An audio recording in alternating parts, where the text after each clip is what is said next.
and governed. And underlying this convergence on corporate governance is the need to be competitive, to access global capital and financial markets. This convergence has not yet taken place with respect to corporate social responsibility. Although there is a great need for common standards of corporate social responsibility, we are a long way away from a common vision of what a good society looks like.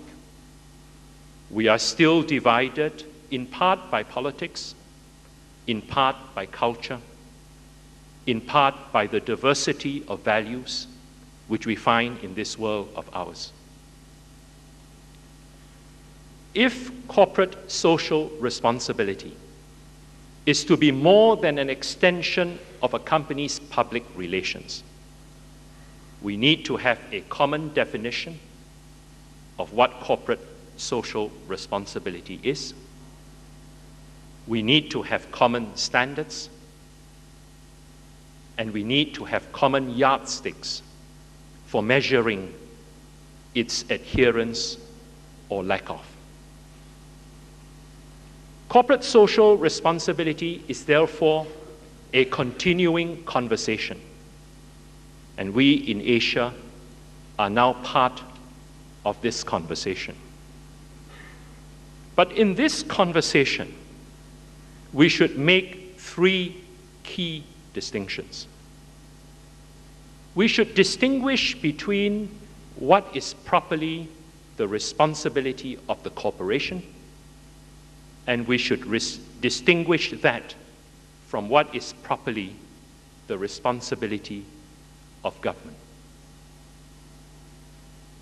The primary purpose of corporations is to seek to create economic value through enterprise and through innovation. The primary purpose of government is to protect the interests of society and to establish clear ground rules for corporations to behave in a socially responsible manner. We do this conversation no good if we apply criteria for measuring governments and non-economic enterprises to the performance of corporations. The second distinction that we need to make is to distinguish individual moral responsibility from corporate social responsibility. As an individual, as a human being, and I learned this from my father, I believe that a life without moral purpose is a life that doesn't have much meaning. I believe that we should be charitable, not because it enhances our reputation, nor because it is good public relations, but because it is a good thing in itself. But I recognize that the world is a diverse place and that there are other people with other values different from my own. And I also recognize that the standards and focus I apply to my own charitable activities is different from the standards that I apply to the companies that I am involved in, because in most of them, they entail shareholders different from myself. I think we do this conversation no justice if we confuse questions relating to individual moral responsibility and corporate social responsibility. I think there is some reflection to be obtained from observing that the controlling shareholder of one of the world's most successful and ruthless corporations is also the United States' leading philanthropist. I'm referring to Microsoft and its ruthless pursuit of domination, and I'm referring to the Gates Foundation, which is the private arm vehicle of Mr. William Gates, which is doing so much good work. But the charitable activity conducted by the Gates Foundation is quite distinct from the posture of the Microsoft Corporation. Thirdly, we should distinguish between altruism, the denial of self-interest, and enlightened self-interest. It is good business sense, not altruism, to have good relations with the community. It is good business sense, not altruism, to care for one's employees, because happy employees tend to be more productive.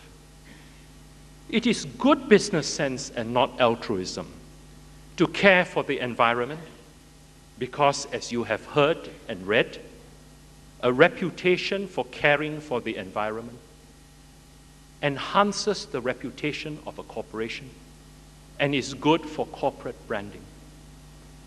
We should recognize enlightened self-interest for what it is and not call it something else.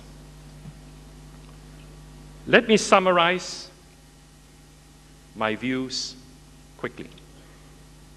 Firstly, altruism and profitability, altruism and economics, to the extent that it is presented as a choice, is a false choice. You cannot have effective corporate social responsibility without corporate success. The first responsibility of a corporation is to be profitable. But in pursuing profitability, it has to remember that sustainable economic performance requires socially responsible behavior. The third is that there are ethical dilemmas not easily resolved. There is no easy formula for the resolving of these dilemmas. We have to grapple with them. But a company can make a start by declaring clearly to its own shareholders, to its employees, and to the world what it stands for, where its responsibility begins and ends, and the policy it intends to implement in terms of grappling with these dilemmas. Fourthly, corporate social responsibility in Asia is a continuing conversation. In taking part in this conversation, we should distinguish between what is properly the responsibility